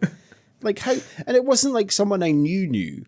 It was a woman, like it was the son of a woman that used to live near me that I hadn't seen for about 15 years. And he was just like, you Nicky Kemp? And I'm like, yeah. And then he said his name and I was like, Jesus, how do you know them? This was like 3:00 in the morning though. Yeah. How do you know? Oh no, I was just passing and I saw everyone coming in, so I came in. Like, oh right, okay. Well, have a beer. How's your mum? It happened. It did happen a couple of times when Dale and I lived in the Galleria. We had a housewarming party, and then a while later, Dale's birthday was like 5 days after mine. So we had like a joint birthday party in the summer. And you remember in the Galleria, when you came up, there was that sort of courtyard that all the flats came out onto. And I remember like I was in the kitchen. I was talking to a girl from work, and this guy and this woman, this guy and this girl came in, and I was thinking, I wonder if maybe they work with Dale, maybe because he works in the office at Golden Square, Orion Engineering. So I said, do you guys work with Dale? The guy said no. He said, we live in the flat over there. He said, we'll come back from the pub and we saw you having a party. The door was lying open, so we just came in. I was like, all right, fair enough. That's brilliant. Oh, well, don't need to keep the noise down. Magic. Right, great. Yeah, I thought, well, fair dues. It's always nice to get to know your neighbours, isn't it? In case you borrow a wee cup of sugar or something like that. Do you think that Scotsmen always sing about being far away from Scotland when they're still there? There did seem to be a trend of that, didn't there? I have to say, I don't remember my parents having parties where people would sing a song. Sometimes people would come, if my mum and dad had a party when I was wee, people would come with their records. Yeah. Sometimes, like, so my mum and dad's obviously had like reasonable record collection between them, but people would just turn up with their records and then take them away with them again. Or sometimes they would forget a couple and they would just become part of a record collection. They never get back together. Just be like assimilated in, Phil Spector's Wall of Sound. Like, who bought that? Like, oh, so-and-so came to a party in 1982 and left it and never came back for it. So But that was the thing back in the day. A party, you do a turn. Like we've watched stuff on the pod that has had people at a party and then it's time for you to do your turn or sing your song or whatever you're going to do. But it does seem that is obviously a dying... Well, it died out by the 80s, definitely, because you have the advent of, well, music, and not the advent of music, but you know what I mean. It seemed more accessible, and things like that. So there seems to be less of a maybe a bit of a kind of working class tradition, maybe, you know. Back then, if you just, you know, everyone's got a song that they sing at a party. Yeah. You know, you'd be fucking raging if someone did your song before you. Yeah, exactly. Wouldn't you? Fuck's sake, I was going to sing Danny Boy. I wouldn't have been at any parties where people were singing Danny Boy, you know. the Sash, maybe, but not Danny Boy. You know? When I was a kid. It is lovely to see, because there are, obviously, as you've referenced, he did the TA parachuting routine on Parkinson, and there are a few parts where you obviously like, oh, okay, so when he comes out, you know, and he says, for example, it's decidedly average to be here. I'm like, oh, okay, well, you said that in Billy and Albert, so it's okay. Oh yeah, just recycled that, but it's fine. And then, of course, but then he slips in with the little glimmer of, oh, you've changed, Billy, and he's like, oh, it's like a party at my house because you know, all the celebrities there. And you're like, okay, I can laugh at that. But that's when, I noticed you could kind of see the shift just starting there. But it is lovely to have him to see that he does, you know, the little lines and stuff that are mentioned throughout that he's used before. There's things that maybe wouldn't fly nowadays. There's talks about babies' willies and marble pouches and a walnut shell. And what definitely wouldn't fly nowadays, of course, is the repeated use of the word poofter when he is talking about the Australian in the bar. Now, very funny routine. And you could tell, obviously, Billy's saying it from a viewpoint of, this is not on. This is not right. This is not bad. And just because he's saying, just because I've got an earring, it makes me a poofter. But Billy got out of the situation by using his wit and Scottish charm and made everyone laugh, and it was all fine and everyone got on. The thing is, I think he would still get away with a lot of that stuff. There's something, I think, probably. A lot of it is to do with the person, I think. And like, you know, like, as you say, kind of referencing being called a poofter is not the same as punching down on homosexual. You know what I mean? Yeah, true. In that context, he's telling about a time when an Australian guy thought he was gay because he had long hair and an earring and kept calling him a poofter. You know, like the stuff with the stuff with the kind of fat people. You know, he might not get away with that so much now, but the thing is, he's so charming, he probably would. Yeah, and that's, as you say, he's not punching down. He's talking, he's making fun out of Australians for this by showing how backwards they are in terms of they still think it's okay to say that, but it's not. And you know, for 1985, I guess that is quite forward. Well, he's really just making fun of the residents of Iron Knob. He's not making fun of Australians in general, because when Clive James asks his question, he's like, well, you know, when I was a young man growing up in Iron Knob, no, growing up in Wahala, because he's making fun of Wahala, right? But they call these, like, oh, they used to call you Iron Knob. But he does say, when Parky asks him about Australia, and he says, oh, I love Australia, but what Australia does need is a population transplant. Yeah. So I think it is the whole, but then he does, burrow down to Wahala, which, I thought was fantastic from Clive James to say that. It was, that was very, very funny. Enjoyed a bit of audience participation there from Clive. And I guess I didn't realise until towards the end that, of course, some of the audience are random punters. The girl that asks about, what do you do with groupies? It's like, oh, that's just a random punter. It's not a celebrity. But when you see them, they are kind of huddled together, packed quite tightly, whereas in the high seats, the celebrities have a little bit more room to sit. I mean, Rick Parfitt's able to wave his fag about without hitting anyone. The quote needs somewhere from it that will fit an ashtray, Yeah. And somewhere to do a line, probably, as well, I'd imagine. Because the Quo Boys aren't going to sit for an hour and 40 minutes without being able to have a wee top-up. So... I mean, let's talk about the audience, because it has to be, because you've got the whole sort of spectrum of celebrity there. People like from Doris Stokes, and Doris Stokes, for probably every single person listening to this pod, was a famous clairvoyant in the early 80s. From all the way to like the Quo, Dempsey and Makepeace are there. Bob Hoskins, who, but I think even it's probably just before he became like kind of Hollywood Bob Hoskins, really, right before. It's before Who Framed Roger Rabbit and all that kind of Mona Lisa, I think, was the film that got him to America. You've got you got Robbie Coltrane, Charles Dance is there, Michael Elphick, because the only person who doesn't really seem to be enjoying himself that much. Anne Diamond and Nick, whose second name I can never remember, who used to do Good Morning with Anne and Nick. Nick Owen, do you know something? When we go back to the Midlands to see my wife's family, the BBC West Midlands Today, Nick Owen is the newsreader, so he's still broadcasting. Nick Owen. Yeah, no, I think he had cancer a few years ago, but I believe that he came through it.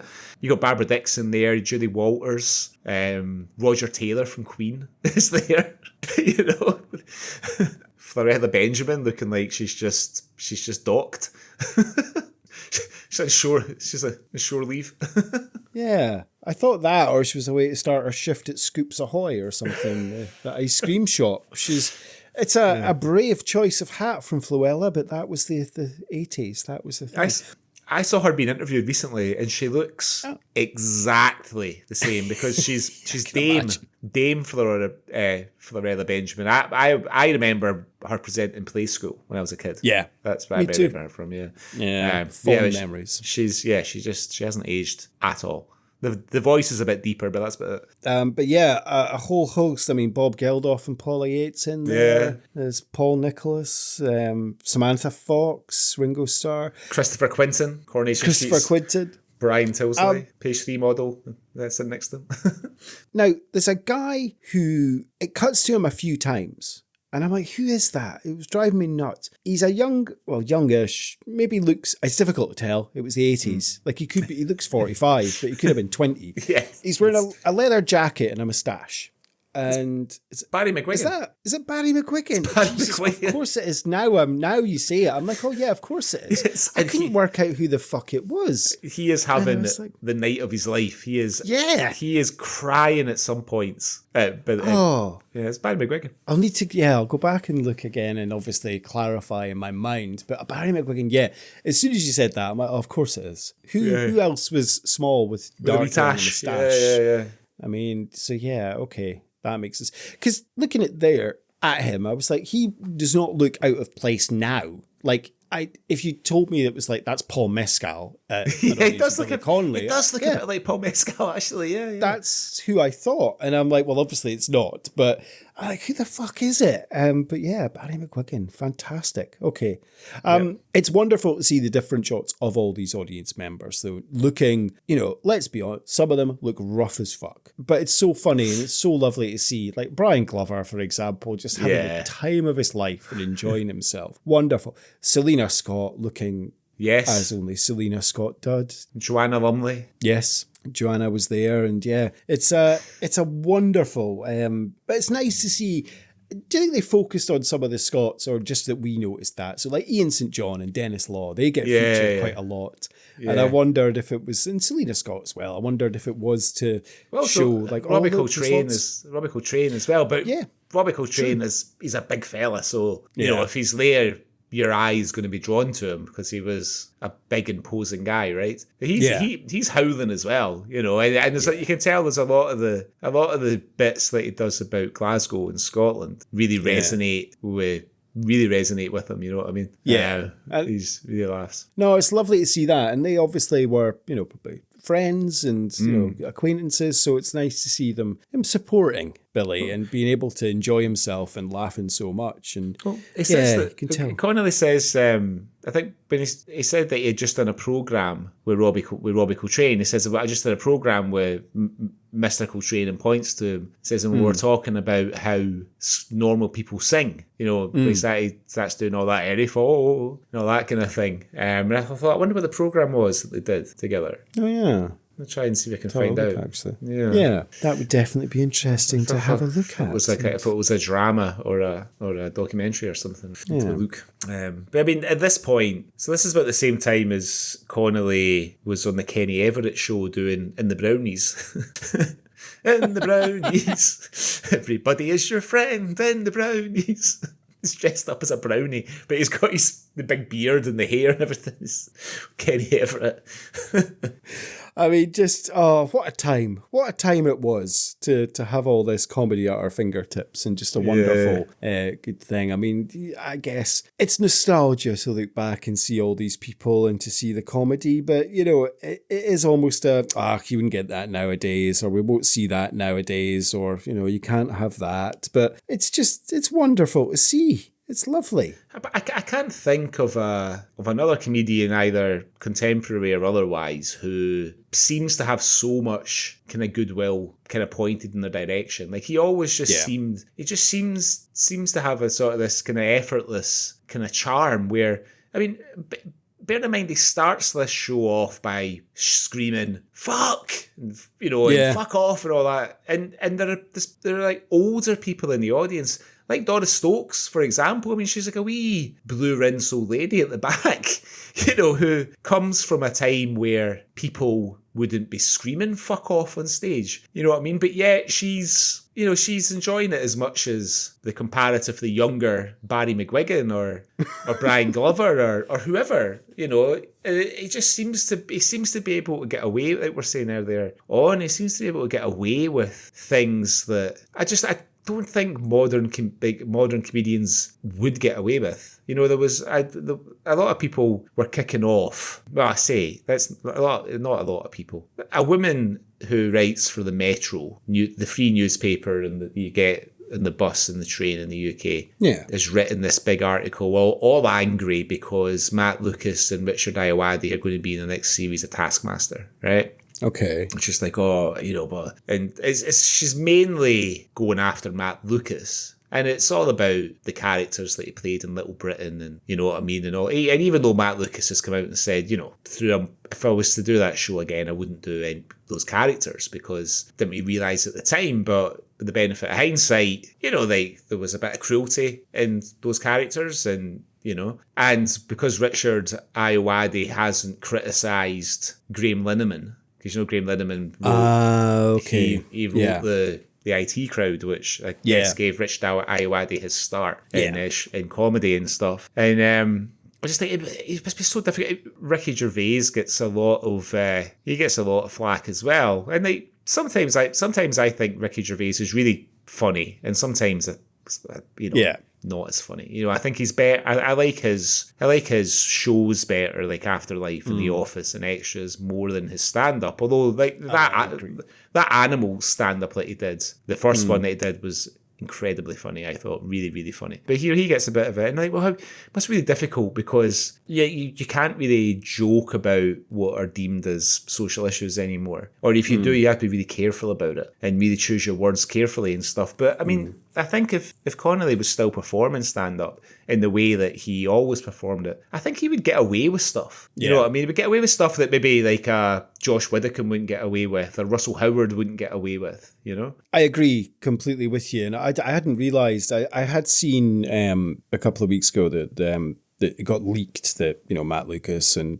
Ayoade were on the next series Taskmaster, and I agree. It's funny, we were speaking, Christ, I can't even remember, was that on the pod or off the pod, about David Baddiel earlier? And yes, yeah. There was a lot of he got a lot of flack a few years ago because people went back and saw when he blacked up as Jason Lee on fantasy football. Yeah. And, Jason Lee was outspoken, saying it ruined his life and stuff. And there was a lot about that. And it seemed to be around about the time that David Baddiel was speaking about his Jewish heritage. And then a lot of people clapped back with, well, you can't give you sympathy for that when you were doing this. And I get the outrage at Matt Lucas with the stuff he's done in the past, and it's easy to say it's a different time. You can fuck off with giving Richard Ayoade grief because he hasn't spoken out about Graham Linehan. Yeah, he's just it's not in his nature or his persona to do something like that. No. He can speak out. He can obviously disagree with that, but why cast it up? Because you're going to put focus on it, and that's not what. Yeah. So I'm that's a bit shitty.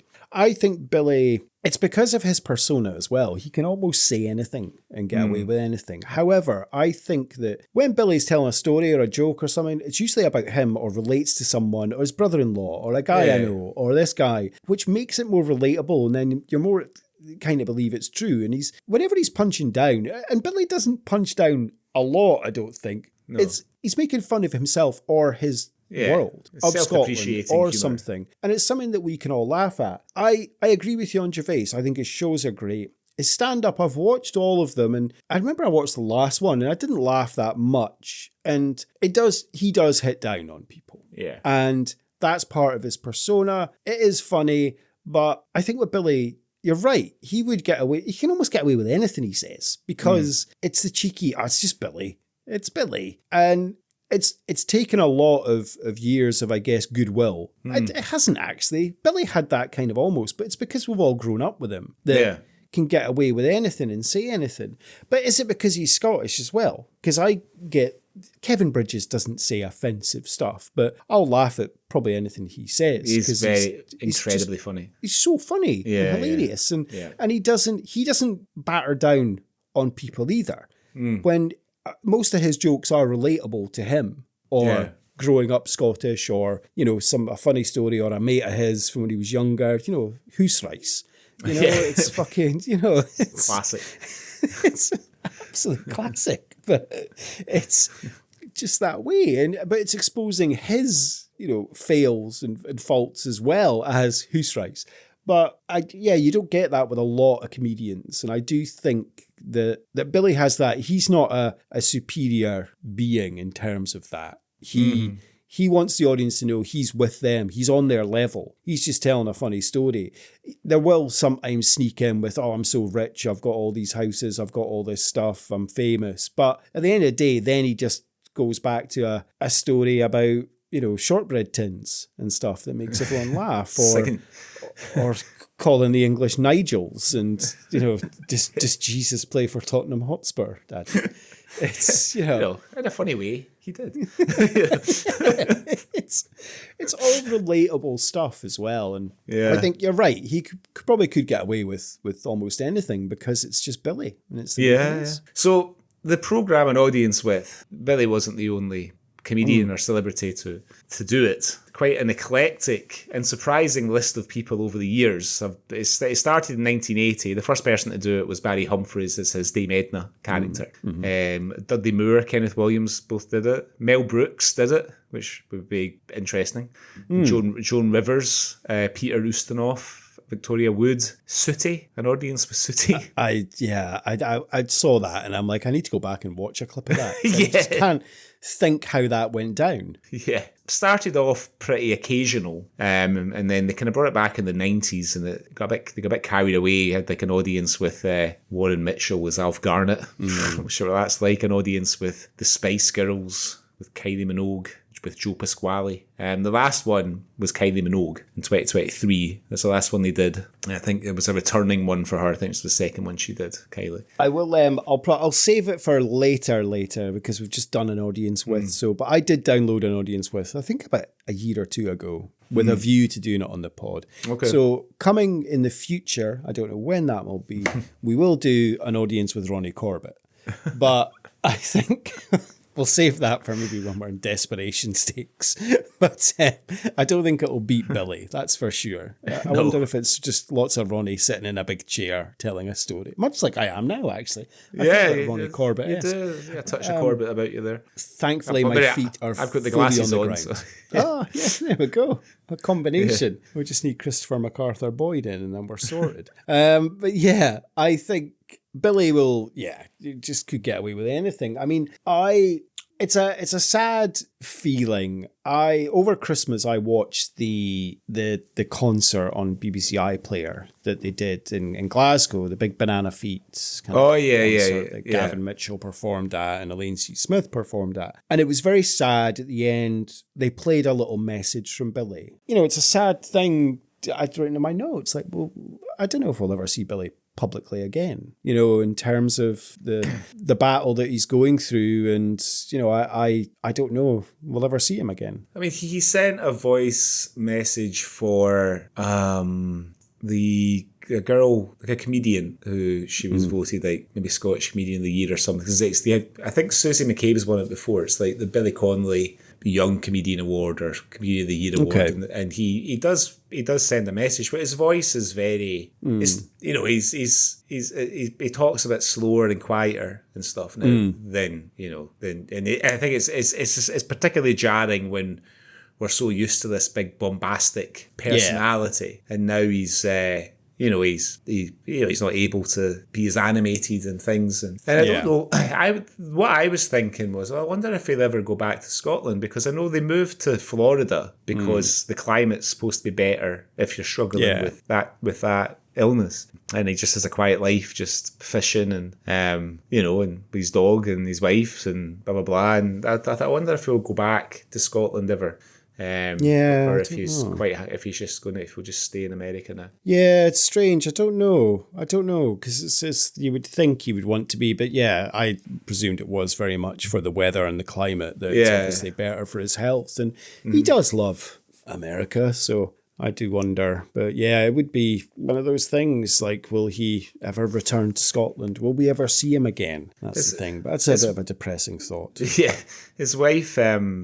I still think Pamela Stevenson. I don't think she's on Twitter anymore, but she used to be. I think she came off it when Elon Musk acquired it. But she would occasionally just put a wee update, and sometimes she would post a wee video from him. They would just be like, oh, here I am, just casting a line or whatever, and she's like, Billy's doing really well and he's feeling good and blah blah blah.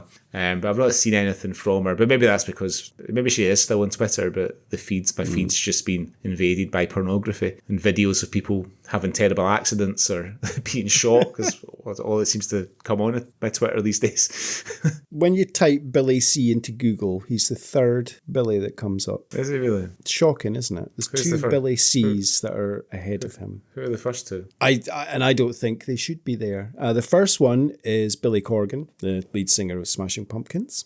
Right. And the second one is Billy Crudup. Oh, the actor. Yeah.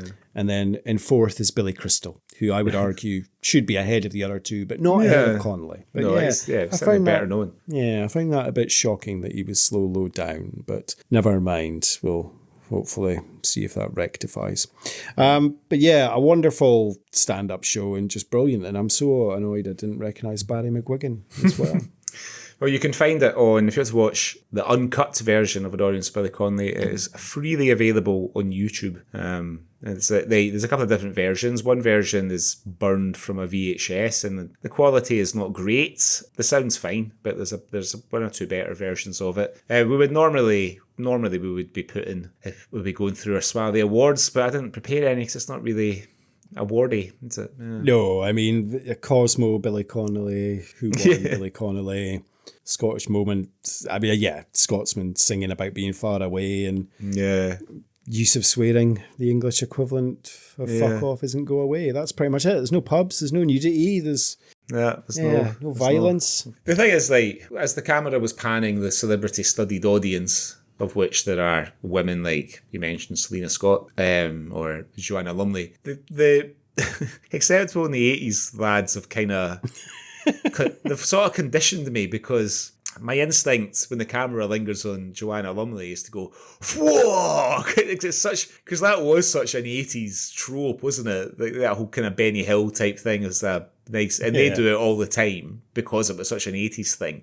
Page 3, whoa! And I can just hear it in my head whenever I see I was showing somebody the Lager Lovelies on those Tennent's cans you gave me for my Christmas. I was like, look, what do you think about Linda, eh? Whoa! It's like, well, what are you doing? I'm like, I don't know. I've just been conditioned. I was similar whenever Selena Scott appeared. I was like, you can't help but let out. But it was wonderful to see all the famous faces enjoying themselves in the audience. Yeah, it was quite nice to see Paula Yates, because I did always like Paula Yates.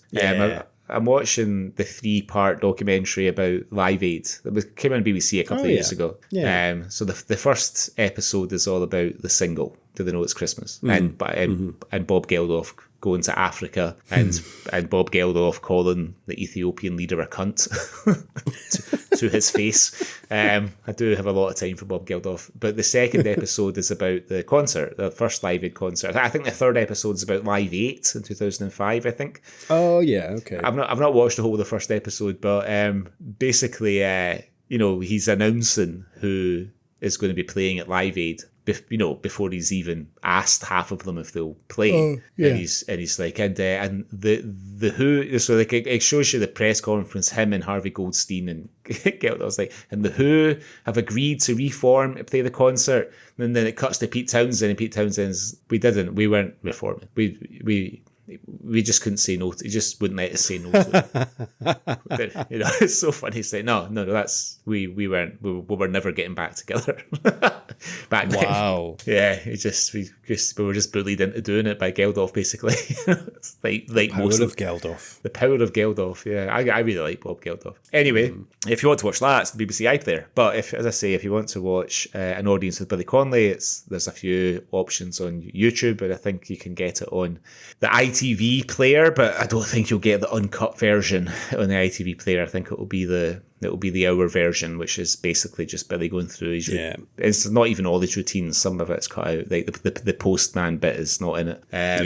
But it was my choice. I chose An Audience with Connolly, which means that it falls to you to pick the TV or film for our next episode. So what we're watching. You're probably going to hate me for this, Greg, but never mind. My next pick has been influenced by a few things. That's the reason I've picked it. So it's been influenced by the number of Scots that are in America at the moment for the World Cup. Mm-hmm. It was influenced by something that Billy said in the show we've just watched, because the main character in what I've picked is a Scotsman called Crawford. And it's also influenced by the young man who we mentioned earlier, who has just walked the length of the United States in a kilt for men's mental health, because what I've picked stars Craig Ferguson. Okay. So the next pick stars Craig Ferguson as Crawford Mackenzie, a Glaswegian hairdresser who goes to Hollywood to compete in an international hairdressing contest. Also starring David Hasselhoff, Bruce Jenner before he became Caitlyn Jenner, Drew Carey, and directed by Keith Allen's brother Kevin. It's the 1999 film The Big Tease, and it is available on YouTube. Neither have I. You'll see, when you see the poster, you'll recognise the poster. It's Craig Ferguson in a kilt with a blow dryer and the thing. But I never saw it. Yeah, I've never seen it either. So I will apologise and take blame on the next episode when we're talking about how bad it is. I watched a little clip. You know something? It looks quite funny. Okay. It is available on YouTube. There is a whole one, and it is in clips as well. But if you struggle, I'll send you the whole one, or I can send it to you. But the big tease on the next episode of the Culture Swally. Thank you very much for listening, everyone. Hope you enjoyed the show. I hope it wasn't too confusing with regards to the time melt of Scotland's performance in the World Cup. But never mind. We'll be back on the next episode to discuss how we've been getting on. But in the meantime, if you would like to get in touch with us, you can email us, cultureswally@gmail.com, with anything you've seen you'd like us to cover, any news stories, or if you just want to say hello. And give us a little rating, review, subscription, wherever you get your podcasts. And Greg, we have a wonderful website as well, don't we? We do. You can get us at cultureswally.com with links to other episodes, so articles and blog posts about Scottish television and film, and links to our socials. Excellent. Right. I need to debate whether I'm going to go to bed or I'm going to stay up. I can't decide. Right now, I'm going to go to bed. But as the day progresses, because it's only like 12:30 here, I'll see what I decide to do before the big match. But I'm excited. I'm excited as well. I'm going to go to bed early, and I'll get up at about 10 to 5, put my Scotland top on, lie on the sofa, hopefully not fall asleep again, because the game will be so exciting. And hopefully we get a good result. Fingers crossed. Fantastic. Come on, Scotland. Come on, Scotland. Okay. All right, buddy. Okay, enjoy, and till next time. Until the next time. The show is now over. You have wasted your breath, shouting more. More, Bill, for 'twas wonderful. Lay another wee funny one-liner upon us. It is not to be. Waste not your energy. You'll only be fed up when you get to the chip shop and find that I'm first in the queue.